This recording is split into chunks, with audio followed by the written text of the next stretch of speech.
Welcome to TFA Files TV. Tadzoka nedzimwe nhau dziri kupisa dziri kutenderera pasocial media. Keti Maswamera adzoka zvekare mushure mekutukwa zvisingaite naMaititi vachitaura nezvemakumbo ake kuti uya utore mafuta. Saka anga achituka Maititi Kamuchacha achidedzera kuti hapana zvakadaro, uri hure wozana.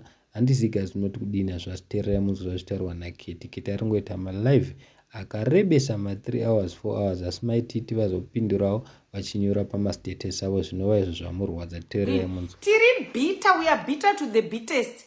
Hatityisidzirwi neganda remboro ende hatidzokere shure seganda remboro. Tiri kutoti takaenda takatofamba takatoenda tiri ipapo pamamonya ipapo. Fuck off Kamuchacha.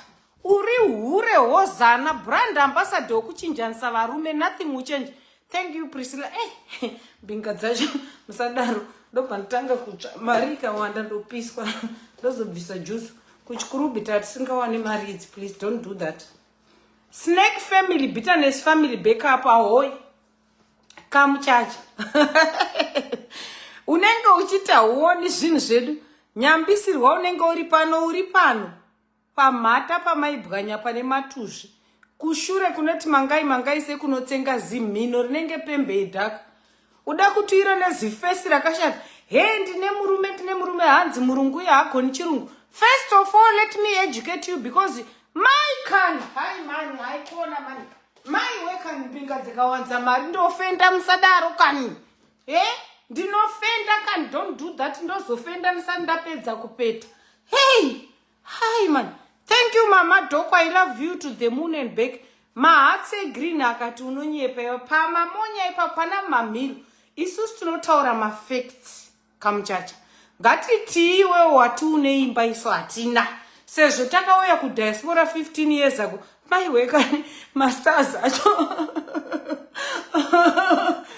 Masters awandisa. Regaini mbotora shoti rejemimba. Because masters akawandisa ndotanga kuita kadzungu so. Mukawanza masters ndobvisa mask musadaro. Ndozokanganwa ndiri pabasa hot pot, the hot soup. Anyway, Kamuchacha, ngatimboti iwe uri mupfumi. Sezvo uri kuda kuzviisa, uri kuda kuzviadresa semunhu akakura ari mupfumi. Kubudiriro, hakuna mbinga inogara kubudiriro. Asi nhai Kamuchacha ma-ARV akanyatsa kugara kusvika palevel ripi because at some point ndakutokunzwira tsitsi. Even contradicting yourself. If I were you, I would just close that gaba. On top of that, you came here and you disrespected your so-called shushu.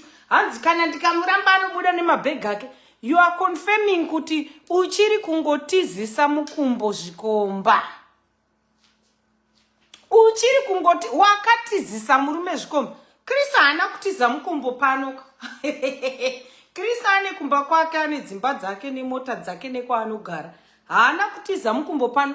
Plus let me correct you papepa wangu uchiti Chris agoni English. English is a language like Shona. A Shona person must speak Shona. English language yema British. As a celebrity, you shouldn't display your ignorance to the extent of thinking kuti English is intelligence, okay? Next time usawe uchi display ignorance inenge unaziya kuti ku Poland kunotaurwa Polish, ku German kunotaurwa German, ku Spain kunotaurwa Spanish because tinozokunyarira isusu vanhu vakadzidza. Naika shumba vanotaura Shona because mushona, tata vanotaura Polish because mupolish. Saka kutadza chirungu haisi weakness. Chirungu chakangofanana neShona. Zvakangofanana nekutata havagoni Shona. Zvinongoramba zvichiratidza kuti uchiri dofo nanhasi hausati wachinja hunhu hwechidofo. Totanga takadaro. Number 2, wauya panapa wakambenga uchiramba wani kuti hatipeti. Takakubhanisa muUK, tikakuisisa bhani ye10 years, tikakudipotesa. Wakauya pano ukati handina kudipotwa ndanzi go back and correct a corrective visa. Go back and come back with a corrective visa. You see your life. Don't ever. Iwewe muhana mako akagara mumba mako. Esi Mama Martina. Wakagara mumba mako unonyatsoziva kuti imai yepaisland yakandicheka mukosho. Unozviziva kujeri ndindakariliza maaudio akaita kuti uende. Manudzo ako akatekeshera. Mav11 ese yekuti Gilbert is legal takazviburitsa. Unotonyatsoziva ndiri chibabani. why you no interest admit chingobvuma kuti munhu uyu ndiye ega one anondiburisa mumateresi zvopera sari inu uchipindura malive but Ketina akaita malive unopindura chete unopaburuka kumateresi. What is my name? Paradzai wao ya chingwa cheo ndo hunidza nayo. Let's go and address the children matter. FIFA ne AIDS. Ina ndina mwana ne AIDS pamba pano. Andina mwana ne full blown. Vanangu vese zvigwindiri. Vanoenda ku check up dzenomo dzemu Europe dzekunzi check up for normal children. Titi ane full blown AIDS wakamuzvara nechirwere ne AIDS. You will explain and explain and explain. Waichema nichitaura newewe uchitaura kuti ndoshaya ndotsanangurira mwana uyu kuti chii nenyaya yekuti ndakamuzvara ine chirwere kwakusati kwane mapirizi. Therefore it still makes Kylie better than Fifi and Titi because vananga vanwe ARV rakanaka richinwa nemukadzi mukuru anonzwisisa chinonzi AIDS shura matongo chi. Titi anonwa mapirizi full blown, Kylie hanwi mapirizi full blown. Urikuona pane difference. You have to understand that and admit kuti fact yekuti iwe une mwana ane shura matongo ina handina mwana ane shura matongo pamba pano kusiyana kwema levels chete orega kuya pana vanangu vazori beta vari beta kupikwa achinwa mapirizi ukasaenda kukiwe mapirizi iwe na Titi munofaka ati ndo difference yande ndichitaurira kuti kana ukarega kutora mapirizi izvezvi ukachinjirwa maARV mukapuhwa makafinoro naTiti anti munofa here tokuviga ikase zvataita sekuru vauri kuseka ndizvo kaya tinechiti square eko because ndo chokwadi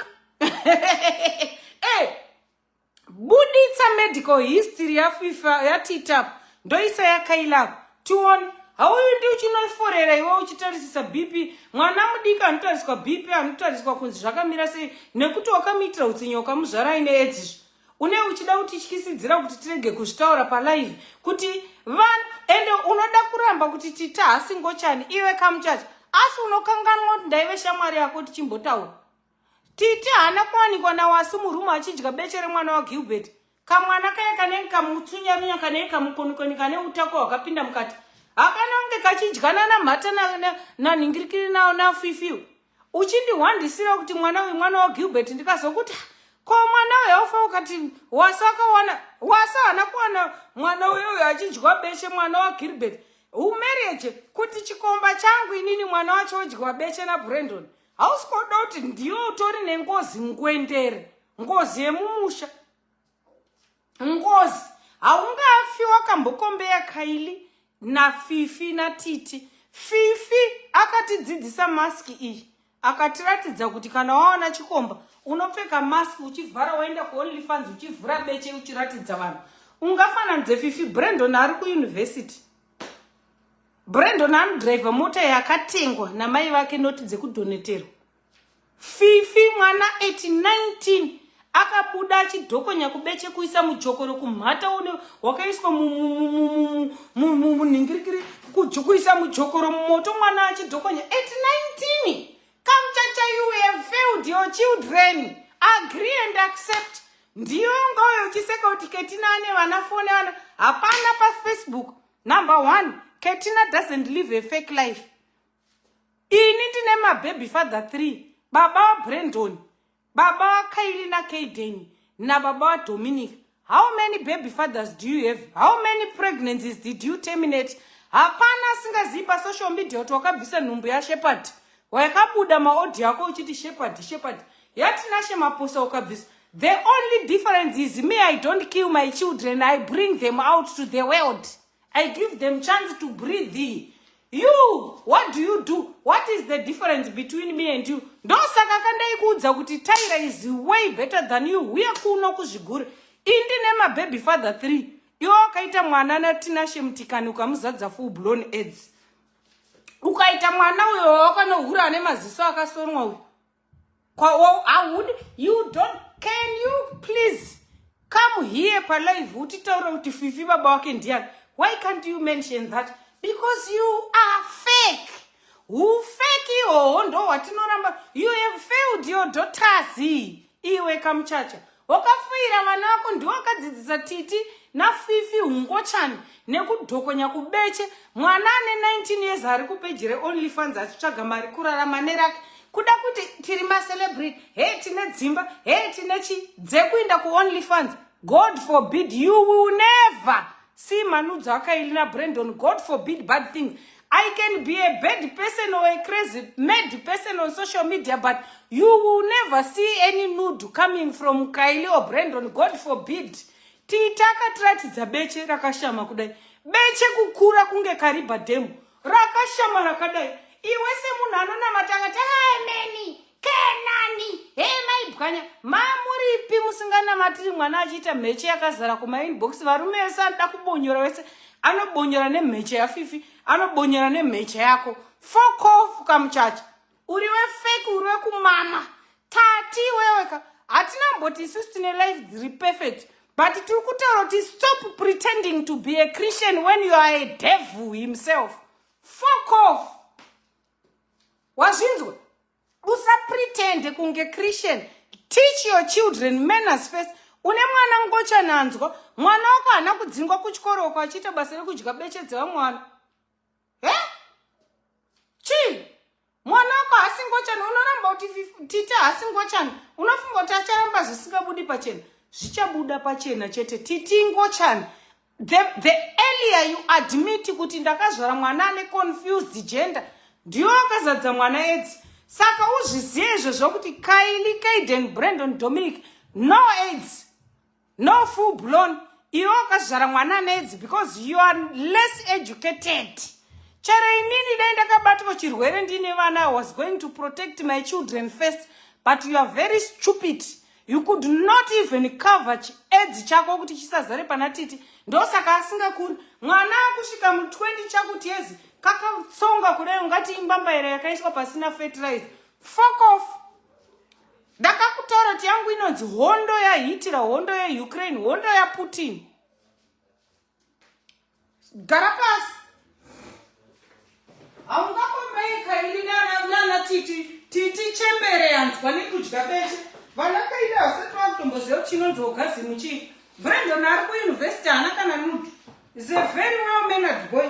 Ungakombe Brandon na Fifi akazadza beche kuinda kunana seweekend. Tipewo mota, honai mheche ya Fifi. Yowe, mheche kuzara nekuzambia. Shamwari. Let me educate you. Let me tell you something. First of all, ndoda kuadresa based on zvekuti anziye vanhu havana dzimba. Not everyone must be rich. People must not be rich to be respected. Wazvinzwa? Kune vanhu vanoroja muma1 room, ma2 rooms. Wazvinzwa? Hazvina ndava kuti munhu ari kuroja hana stand. Vanhu vese vangadzinga vaite mastand nedzimba. But you don't have manners. You don't have respect. You are a coward. You are a hypocrite. You are a hure. Renzara. Wakatumwa kunzi ubooste zizo pamaiki ukamubhinya. Jeru kamuzadza full blown HIV. Ndiani munhu anouya pano? Uya nemunhu 1 anouya panapa achitaura kuti Ketina handizadza edzi. Handina full blown, handina chirwere kaini kana uchida ndikuradze maresults angu malatest up. Ndina kana chirwere, handina kana chinondinetsa. Ini ndine utano. Iwe hauna. Ina handina piritsi randinonwa chandinonwa ijemimbi chete. Iwe hauna. Ukarega kunwa mapiritsi wena titi minefa.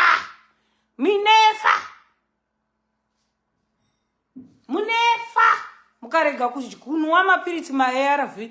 You failed your children. You failed your daughters. You can't come and bring your bitterness to us. Because inini Kylie hazima picture frame aona ratata, aona raninga, aona raningi. No, my children don't know that. Ndingapengere pa social media but pa vanangu handipengereki zvakapusa. Sezvaunoita iwewe chinhu chisinganyari. My husband kutoshama muromo. Unoshama muromo kuti my husband Gilbert is still legally married to Tafadzwa Kandiado. Where do you enter there? Where do you enter? Pepe unenge uchiti hey my husband kushaya nyadzi, kushaya kufunda. Wakadzidza kupi kwayo? Iwo udofo wekuti munese hauna imba indinemba, hauna imba indinemba. Hakuna mbinga inonotogara kuchidhengezere chemba kudema. Fuck off kamchachi.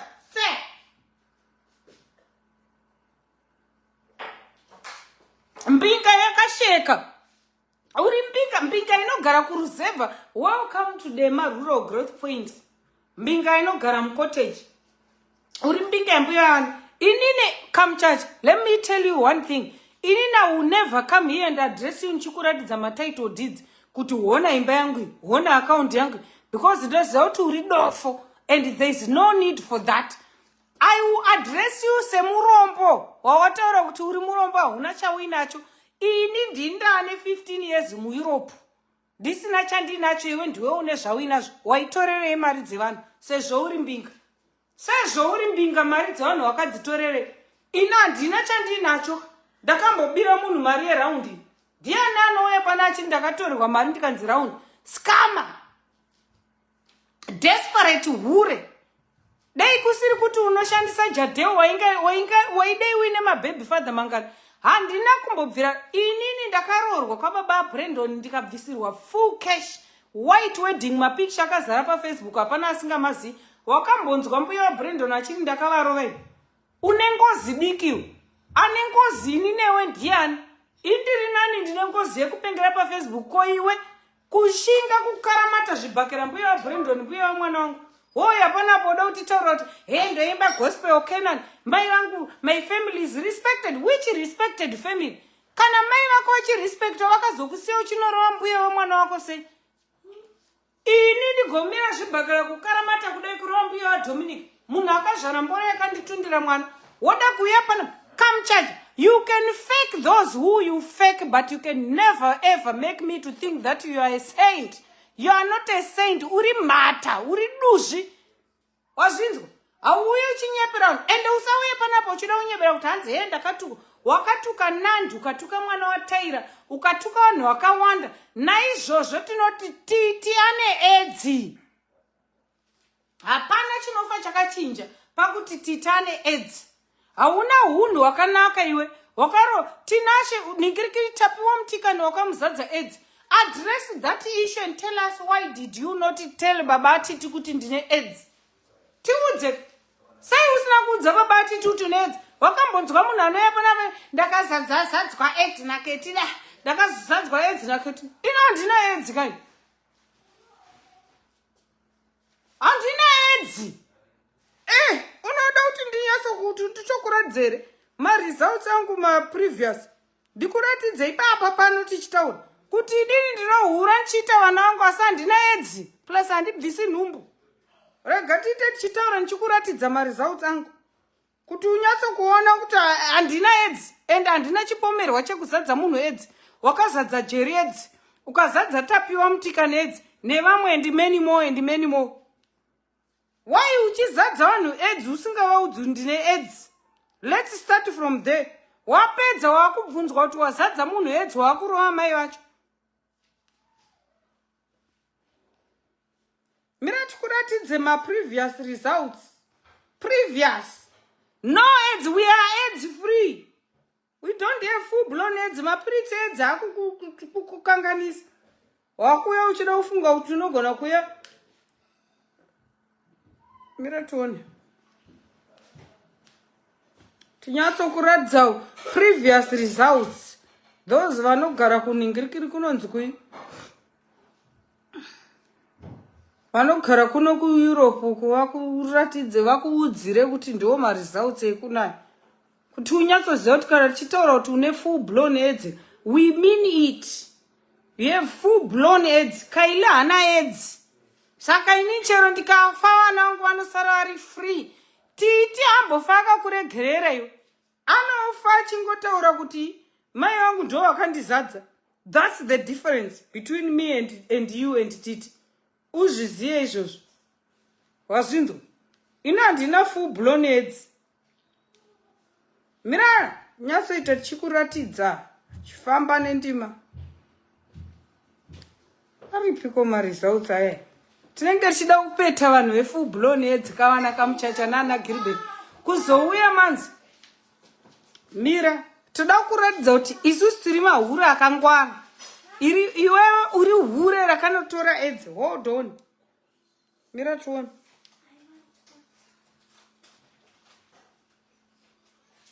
Right. Ehe. ndizvozvo.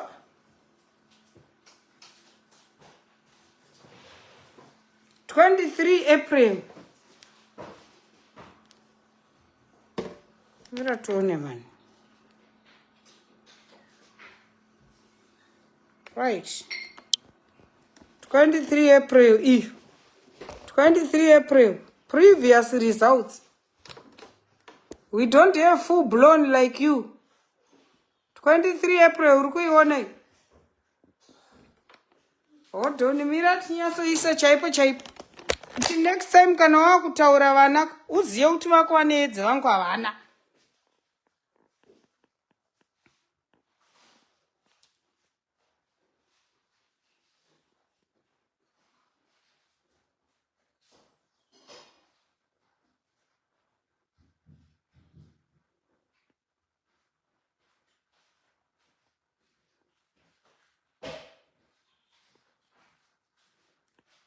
Urikuione. Your bloods are perfecto.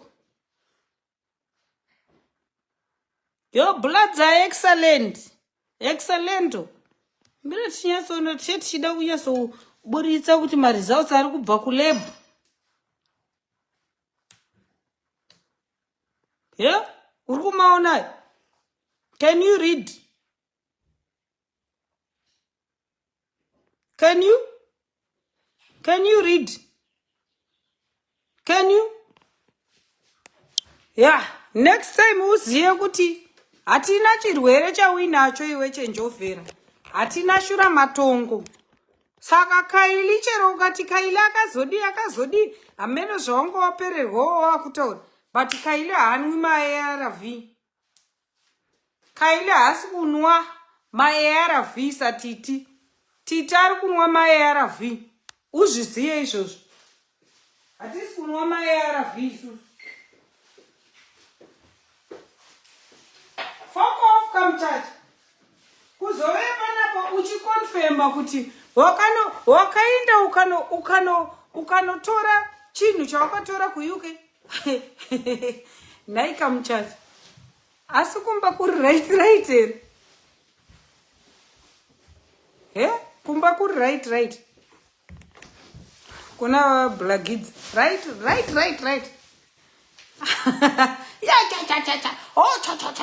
Oya mwana wanga enda kuchikoro che10,000. Hatina basa nazvo kaisu Kamchachi. Kuna kuEurope zvikoro hazvibhadharwi mahara.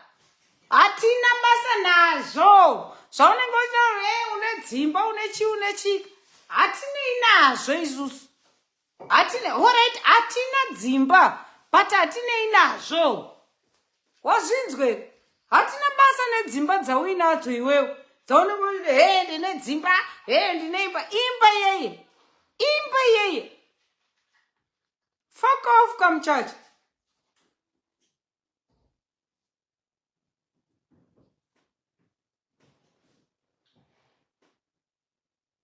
Fuck off and fuck off. Taira chibaba chako ukaziva izvozvo unobetsereka. Uri desperate, you are desperate hure riri desperate.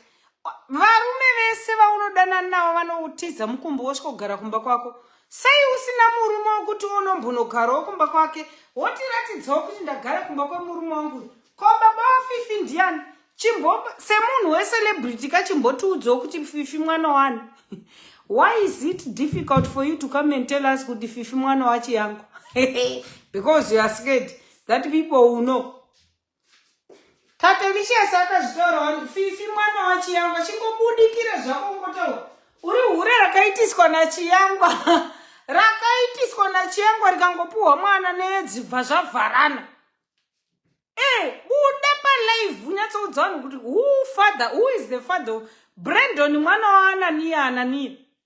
Kaili naKaiden vana vaChristopher. Dominic mwana waRonald. No, everyone knows who is the father of Fifi. Why do you hide that? Katie, une my baby father. I don't hide it. The reason why we are having problems with you is because you want to hide behind the church like this, you and your mother. That's why we call on you. That's why tichiuya kuzokudenza kuti hure hozana ashaua kuna ndo zvatinokudaidzira izvo. Hatina kumboti tiri perfect, hatizi perfect. Hatina kumboti nemababy father 1, hati 1 disisu. Vana baba vana vedu vatatu. There is nothing to hide. But zvatiri kukudza ndezvekuti regera unhu hwekuda kuti Kenani, chichi uchida kuimba, uchidhisa Taira, uchiti Taira ihure. Chinguri, unoti tichinje zvituko iwe wakachinja zvituko. Nguru wakati family inengozi, Taira ihure, anowana mabrandi, chimbochinjawo zvituko newe. Taira is your role model. Simple. Taira chibaba chako iwe. Wakaenda unotora, sure, of all the husbands, unganotore chigiribheti chaivatana tete Mildred. Ndo chinhu chaungati watora tinyasobuda panapa tinyasotaura Gilbert wakamuonepi. Hauna kuwana Gilbert achitaura natete Mildred. Wakamuonepi Gilbert? Wakamuonepi?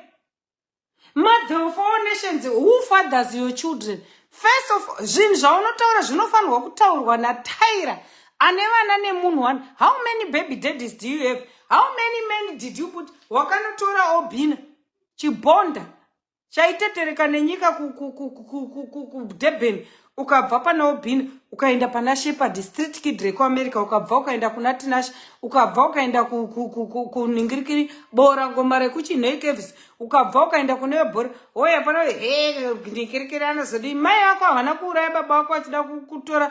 Kana iye imba yonenge uchiti imba yekubudira, come chacha, please don't embarrass yourself. Please get family advice, that idiot. You can come here and brag with it, that ugly, that house that is ugly like that. Anditi waiti ndinokuuya ku-UK, naso wakuvhuma kuti wakadhipotwa. Paradzai wauya hunizanaiwa chingwa chehondo. Bvanyangu. Ndakakutaurira kuti haufa wakavisa mhino yako muEurope. Ukanditi sanaro, did I not do that? Did I not do that doings? Handina kudza kuti Europe uchete yekunhuhwa pamhino sefoja. Wakakuuya here kuEurope. Naso wakubvuma inga wakamboti wani ndakanzi ndidzoke necorrect visa. When are you getting the correct visa? Satambe na chingwa chehondo. Satambe na paradzai wauya, fuck off kamuchacha. Haufe wakanhuhwa mheche yako muEurope you. Not me when I'm still alive. Kupinda kwako becha yako muisland ndenge ndatofa inini ketile paradzai. Haufe wakasvika muEurope. Izvo zvaitse an agreement, handida kupromise. Ukati ndekuuya ukauya pepe ukati ndamuya wakazomupinda futi. Pinda ngena. Come back. Makandi deportesa. Oh, now you are agreeing. Kutaka kudeportesa. You come here and break my husband. Chishiri cheche. Muruma we anonzi Gilbert ane zvichende zvinenge dewe. Kuita zichende kufana nenge debwe kunge Ningirikiri nonzi Maguru. We ndakazowana murume ungawe uchiti dadira nemuruma ane debwe rakarambwa anatafadzwa akaenda kuGhana anongofamba nemutsvairo nemabhurumanza ekilini. Ndinokirina, ndoda kukirina chikurubhi, ndoda kuGhana uko akaenda akanorembedza macheni, ndoda kukirina kuGhana, ndoda kukirina kuZimbabwe, ndoda kukirina. Street kid is a homeless guy, got that one. Hanzi murume wangu anoroja ku-UK mbinga inoroja. Vanhu vari ku-UK vakaita mari vakaenda pamortgage. Ngowe pana uchitudza kuti kungatoda kuzokombeya tata nechinhu chiya chinoroja. Hanzi my husband is a fucking British. Kamuchacha uri dofa, hausati wachinja udofa handiti. Hausati wasiya uno udofa. Murume wangu is a fucking British fat. Who British yehondo hauri kusvirirwa uchisurirwa maspambuzi ekuBritain uko nechinhu chakafa kare. Murume wakanobvisa padripi kuti uya tiende kuZimbabwe kudema tinorimba mbambairi.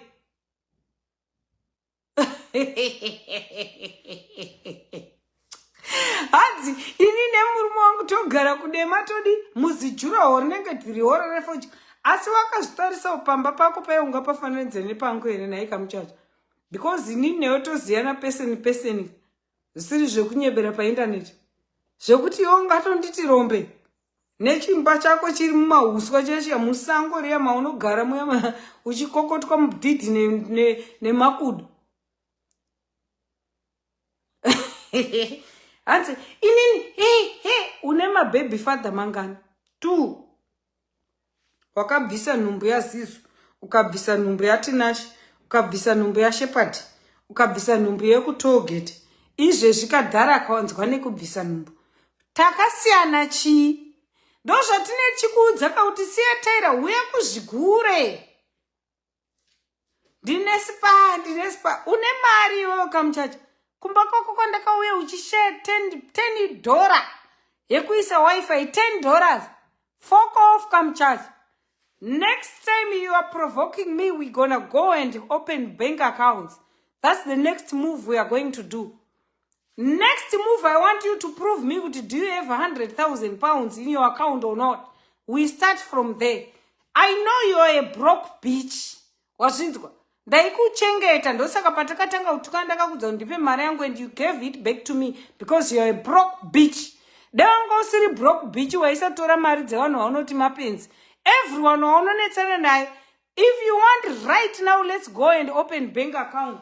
Ndobva ndakubvunza kuti do you have at least 100,000 pounds in your fucking account?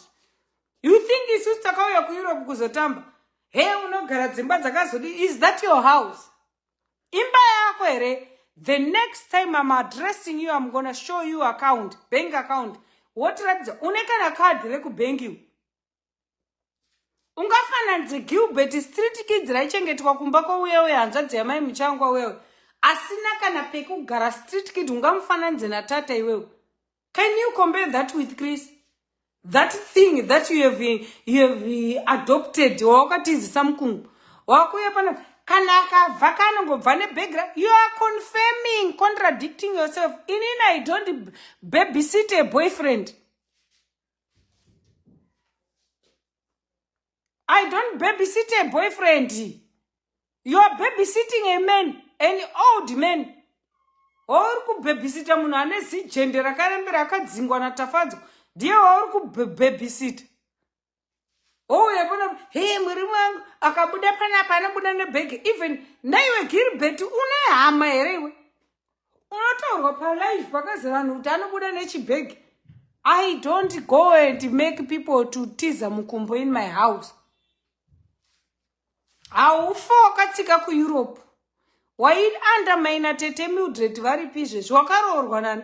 Tanga wapa Tete Mildred gupuro wozoya panapa uchitimisira zibeche rinofashaira kumhata zimhino ramaibwanya. Hey, mai yangu anorespectwa, mai yangu anorespectwa nekubeche kunotamba maclax. Mbai vapi? Wewe vachidhisa FM. Hey, ndakazotiza kuFM. Kana vakanga vachinamata mai vako wakazozara edzi sei? Wakazozara full blown edzi sei kana mai vako vainamata? Vakadi kukunamatira. Maibwanya vakazo fuck off maibwanya. Wazoita pressure kwayo kutiradza zvikurugwi zvekwaona maibwanya. Atina basa nedzimba dzekumba kwenyu wedu zvi. Tiri kuti une hunhu wakafumuka. Uri chigure chigananda. Mukongonyini urere nzara. Hey, tine dzimba. Munhu mbinga inokaunda dzimba dzevabereki. Uri mbinga yerudzi inokaunda dzimba dzevabereki. Fuck off kamuchacha. Mukongonyini kumhata kwamaibwanya kushure kwamaimurati. Baba wako vaive nezimhino rinenge sadza remunyaratsikwa nejombo. Vakafa vakanyena makudai vakanyena vamazizino anenge enjiri. Ungauye panapa kuzodada kuti ungafananidze Chris ane kambani yeconstruction uchimufananidza naGilbert Rompe murume anotizira kumba kwemukadzi. Ndiye ungafananidze naChris. Are you playing with my own tata? Are you mad or what? Go and ask vanhu vanogara mukoko vanokuudza kuti tata vanoemploya vanhu angani mazimba kukambani kwavo yeconstruction wena njalo tuzi. Ungatitaura kuti unganyatsokuuya kukombeya tata negudo rako rakafarira. Munhu ane jende rakarembera rinenge paperbag. Jende rinobuda huronyo hunenge hurwa. Ndiye ungakombeya naChris iwe. Agoni chirungu Gilbert anofamba nemabhurumu nemutsvaira achikoti ndonotsvaira, ndoda kutsvaira kuchikurubhi, ndoda kutsvaira kuUK, ndoda kutsvaira kujende, ndoda kutsvaira. Ungakombeya Gilbert naChris. Fuck off kamuchacha. Beche rine matuzvi. Mukongonyini, mugodhoi, mukosho wamai vako. Didwe ncha. Suno. Yofele gangeni konala. Wakafoira vana vako. Wakauya ukaexpose vana. Isusu vana edu totoudza kuti we don't want you to be on internet. We don't want you to see this. Ione kuchiudza una I'm a celebrity. Celebrity. Broke ass celebrity. Une mari. A broke bitch. Hey, titano tamba. How titano zodi. Pfekedza mwana hembe dzevakadzi mukadzi ane mbeche. Mwana kuita mbiri yekunzi kuchikora anokumbira kunanzva mheche dzevamwe vana. Titi wewe. Akangoona vasikana kutoilet. Ndikunanzva. Ndikudye. Madhimoni ari gioni takawanda. Wouya pana zera rako unoyo uchititaura kuti baba vangu ane chii. Unoti vana baba vedu pavakafa vanga vasina zvavakasiya. Titaridze zvinhu zvako zvichanzwa. What is your net worth? Loga ini pa bank account yako. Obva wati pa pressure isu anaketina tologawo ku bank account zedu. Topinda mupressure. Une net worth yemari iwedu zviwe. Basa rekushare zvinhu zvamaibwanya. Hey, tineiba kumusha. Imba kumusha chinda kana una shushu munogara kumba ye kumusha kwenyu. Ungafananidze tata negudo riye riri kuda kufira pamusoro pako hariyo fanzirofa ye. Gilbert ane zijende rakadzingwa. Gilbert akaenda kuGhana. Legally married in Ghana, legally married in UK. You want to come and make me to have pressure that I want to be married. I want to be Mrs. Never. You are not married. Uri hure rakanodhonza kamudhara kakakufira ku UK kashaya watora. Kadzingwa natafadza. Hanzi my husband is a British. Hey, hello. Hold on. Which husband is British?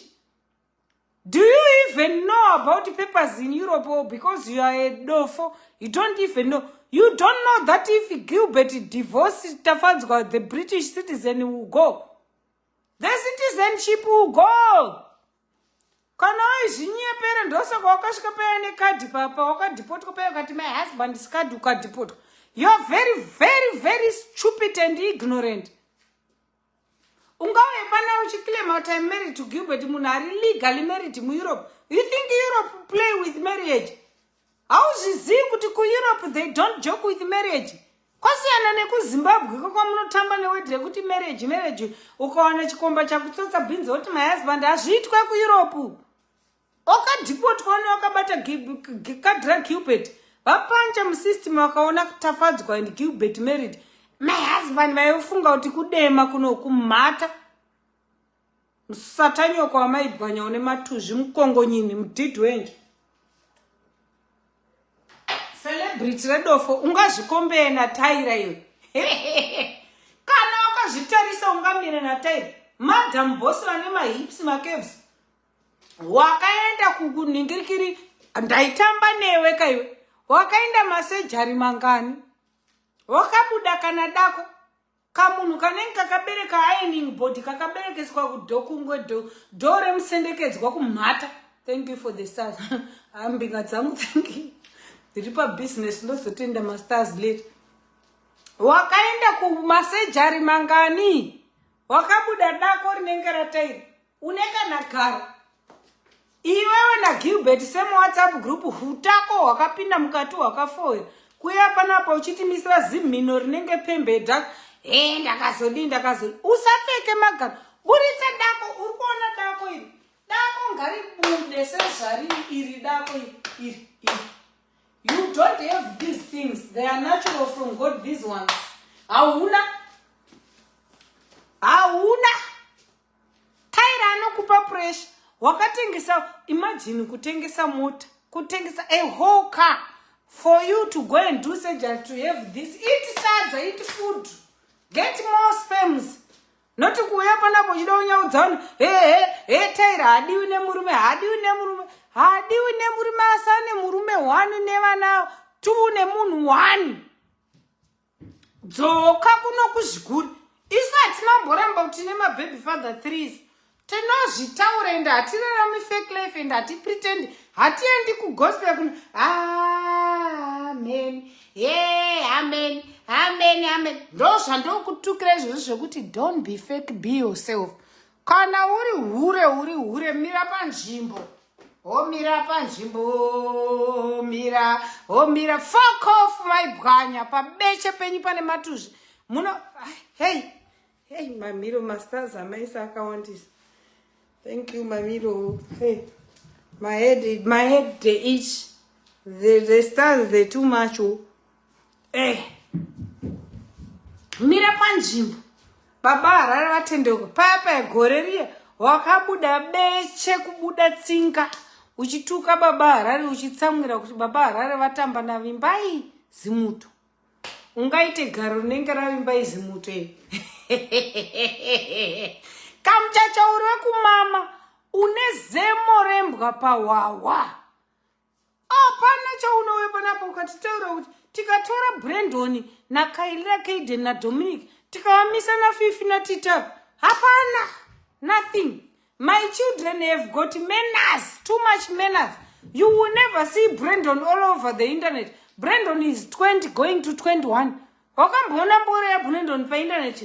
Wakambona Brandon achita busy body pa internet. Yeah, we, yaimone mecha, yaimone mboro, yaimone mata zvinoita Fifi. Shamwari, when it comes to nurturing and taking care of children, ndirichi baba chako. I spend quality time with my children. I take my children out on holidays. Everybody knows. Every summer my children are in good hotels. Have you ever taken your children on holidays or you're always running after men and crying for men? Let's start there. Chimbotipo one video wakatora vana vako Titi na Fifi ukaenda nawo kana ku Cape Town chaiko kana ku UK chaiko kana ku Dubai chaiko. I'm always with my children. I travel with Kylie everywhere. Kunyepere comment section. Kana mchinyepa nyorai. Hura zvangu, but I put my children first. America, I go with my daughter. UK, I go with my child. USA, Spain, I travel with my children. Where have you taken your children? Kana mchinyeba teure ikuti murukunyeba. Anokundwa ndiani pakutarisa vana. You only take care of your ancestor. You only think about your husband, your boyfriends. Have you ever spent quality time with your daughters? Ngocha nidzo tongodziona ku Instagram chat. Hatisatambo kuona uri kana ku holiday nengocha nini. Kana neuyo muchaina wamaziso kwa Philip Chiongo. Takambokuona. At least people can say, oh, Kaitina, ihure zvake. But Kylie anospenda maholiday na mai vake. Kaitina, vana vake pasama anovaita vaenjoy. When did you ever take your children away for a vacation? Have you ever done that? A celebrity? Have you done that? Why don't you take your children to Vic Falls, Kariba Dams, Chinhoyi Caves? You don't have time for that. Why? Because you are desperate for love. You want to be Tyra, but you can never be Tyra. Fuck off, Kamchachi. Haufu wakashika level ra Tyra. Zibechera mai vako rine matushi. Panyo pa mai bwanya. Haufu wakaita sa Tyra. Tyra ane murume wani. Unotanzi ndituke zvituko ndichinje zvituko. Handichinje zvituko kusvika iwe wachinja zvituko. Zvituko zvako ndezvekuti mune ngozi. Munoda kunamatira. Munodi ko chimbochinjoka zvituko pana Tyra. Nguru wakati Tyra ihuri. Chimbochinjoka. Tyra iroja, Tyra ihuri. Change from Tyra ihure, Tyra iroja. Uroja is normal in Zimbabwe. We don't give a fuck. We don't care. We care about your dignity. We care about your manners. We care about you as somebody who think you are an influence. You are not influencing anyone. Uri hure. Hauna munhu wauno influencer pa Zimbabwe. Hakuna munhu ane mwana akakwana chai. Anoti mwana wangu nga influence wenewe. Wakavatwa na Zizo. Ukavatwa na Awilo. Ukavatwa na Shepherd. Ukavatwa na Tinashe. Ukavatwa ne munhu wokubhora. Ukavatwa na uyu wokuChinhoyi. Ukavatwa pese pawafamba unongofamba, and every man you meet you call him husband. That is not what we wish as parents. I would not want Kylie to watch your lives come church. Never. I would not encourage my sisters' daughters to watch your lives. You are not a celebrity. You are not someone who motivates people. You are not an influencer. Uri hure. Ubvume izvozvo bva wapedza umira wakadaro. Kaitire mune ngozi, iwe uri ngozi yekutamba. Munhu anorova mai vakamubereka namurume akamupa mwana. Uri ngozi diki. Zibetera maibhanya musakanyoka. Mukongonyeni mukosho. Fesi inenge piti bhuya rohwa nemauti. Kumhata. Sunweji. Time to open lines. Ndakuvhura malines. Bitterness and snake family only. No bitterness, fuck off. Inini, my children. If you meet my children in the streets, you will beg me and say, wow, how did you do that? My children have got manners. My children don't have HIV. My children don't disrespect. My children don't take nudes. You mean I do nudes, but my children don't do nudes. You do nudes. You invested in your children doing nudes. You thought you were going to be rich with if you making nudes. No. Parents are angry. Vabereki vakatsamwa. Izvezvi so ndikaririza manudzi aBrandon, parents will be angry. Don't do that next time you were dofe. Madam boss will never be in your league. Come chacha garapasi unetsete unegwembe. Haufa wakashika pa level ra madam boss. Mwana wako ane manudzi, iwe une manudzi unegwembe. Titi ane edzi, iwe une edzi. Zvakatosiyana, zvakatovharana, zvakatodaro sit down.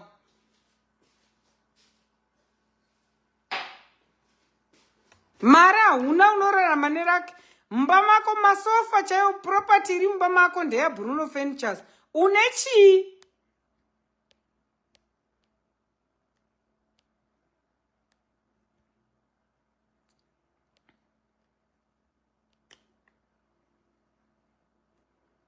Right. Bitterness and snake family. Namba yekufona iyo. Ndapina namba yekufona. Fona imudurure. Unoda unosikono kombeya pamba pana taira ndi pamba pako. Mai vana taira vakafa kudhara. They didn't have to build there. And they don't have to build there to please you. Sit your fucking ass down. Dei kumba kwenyu kwa waka kubwera wakadi kunoviga baba wako kubwera. Zibeshere nematuzhi kumhata mukongonyini musunweja. Chua muchaza.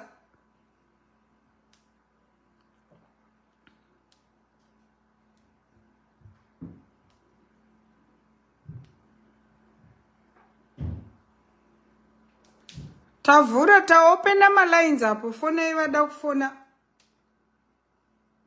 Only strictly bitterness and snake family fona yapo mudurure. Muudze chimbwasungata ichi zvamuri kuda kuchiudza chinzvinzwe chiri panapa.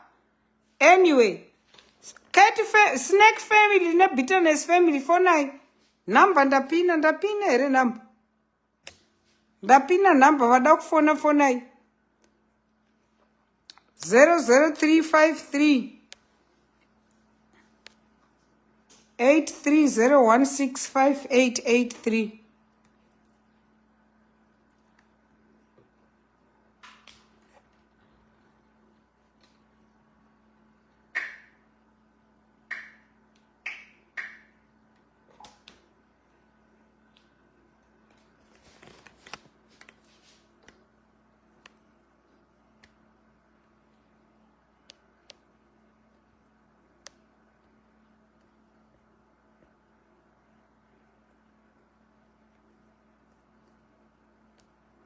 Chandongokwanisa kuudza ndechekuti ndina mwana ane full blown edzi chete.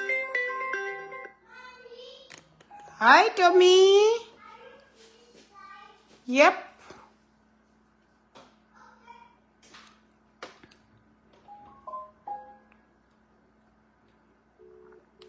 Batai zvenyu mhino muye pabitterness ipapo. Halo.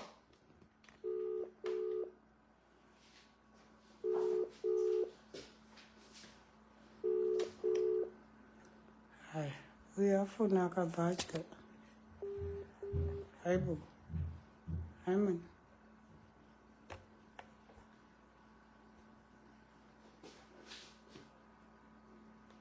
Malaini avhurwa tapina.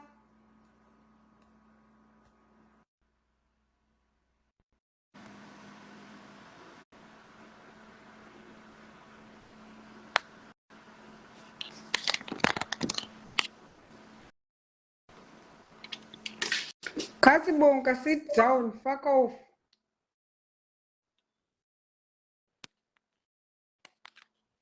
Ndambeda kutoilet. I want to go to toilet. Kola, hello.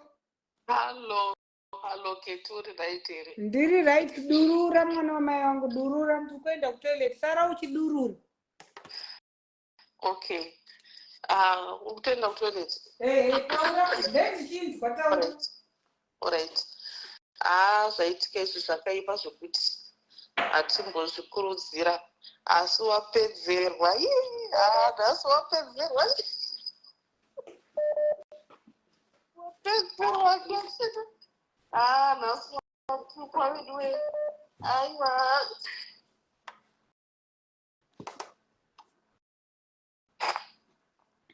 Keti. Hello?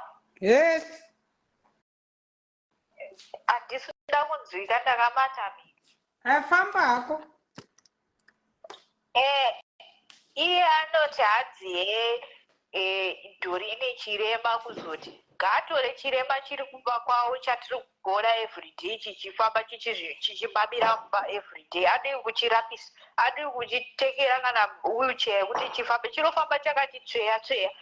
Mukadzi uya anonyemba, ane nhevanzi, mwana wangu anoenda kuchikoro che6,000 ari kutadza kubhadhara mari yekuchikoro kwaFifi kune chikwereti chakati ari kutadza kucontributa mari yeTopstone.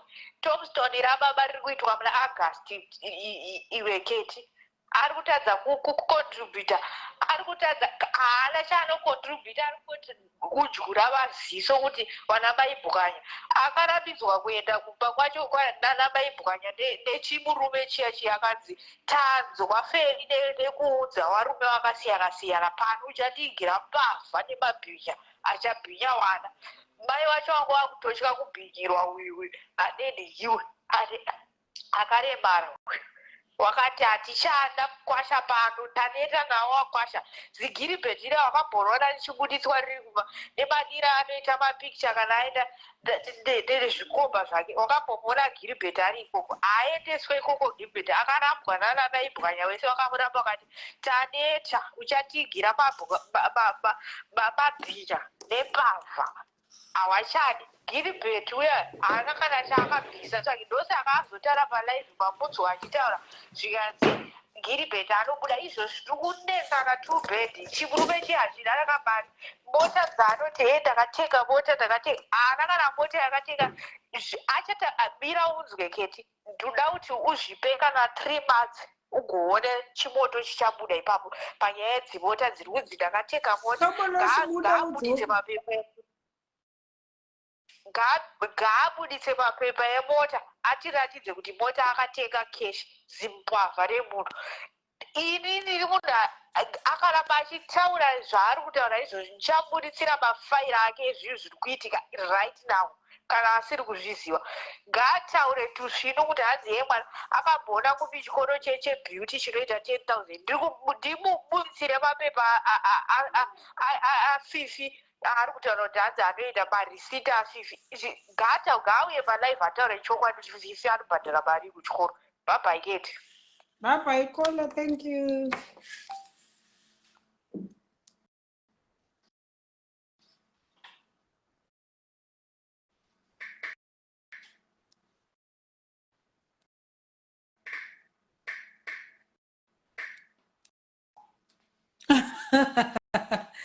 Batai muna muchiuya. Hello Pabita. Pabita nesfamily. Hello vari Bita. Hello. Yes. Hey man. Hey kona man. Amen. Aikona man.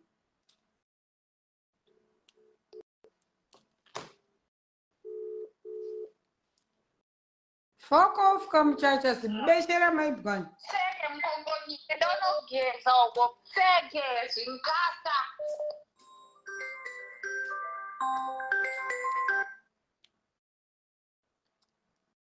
Hello? Hello. Yebo. Ukundizwa? Hey. Zvikisei? Abo. Taurai. Ndoda kubvunza naiketi undipindure. Gogo musanadhi vanomwa mapirisi. Mapirisi avanomwa JHE.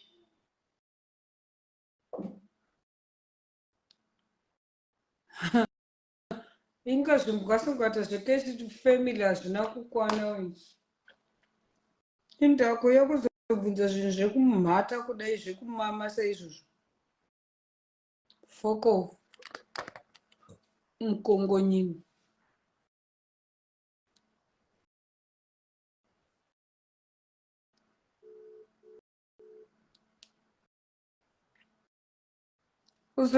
Ndoda kubvunza nhai Keti. Ndoda kubvunza, unoda kubvunza mbuya wambuya waniko here. Halo Kola. Hello. How Keti. are you? Ndinasakasitisi vevana kana uchimuda ende kune vemabofu futi kana uchida futi vemwana muri kuyanza nemusoro webhazi. Aniko saikatiko wamunodai minhai mai madiko kubvisa zihovhorosi ramakapfeka iri. Zibeshe mazidhendi. Kumhata kwamai venyu kune matuzvi. Koko.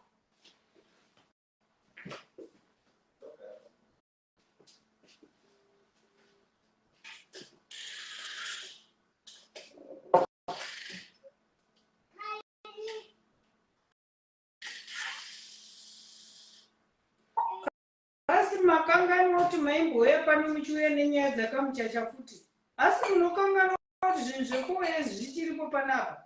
Zibeshe namatuzvi musatanyoka.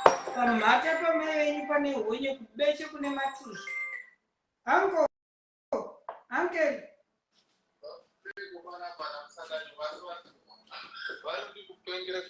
Vakange vagona kutsiura chinhu chavo ichi ndokwatatanga kuvasiya. Vari kudei panapa? What did they want here? Tatongoyazongoseta pedu kuti kusvika wagona kumainda your own business mukadzi wokudema ndokwatichakusiya. Ukasatomainda business rako we are going to digging you. Ndiani akakudza kuti iwo pakasiyiwa unokombera life yevanhu? That's why uchararama fake life because life chaunoda chahauikwanisi. Unoda kurarama uchida kukwira pamusoro pevamwe but wakatozoona kuti hauna kwauri kuenda. How many brands do you have? Zero. How many that lady uri kukombinita naye ane mabrands mangana anomirira? Basa rekuda kudziga vanhu iye akazovigirwa kupaka. Who does that? Munhu anovigirwa kwaanoda ine anoiswa kwaanoda. Munhu anovaka imba paanodira akazwa kusatoda kutovaka anoda kutoregedza kutovaka. Ene musaite kuti munhu asiya mudhuri unozogara nani mudhuri iwo vanhu vazosara vachiurayirana mudhuri. Mata kwa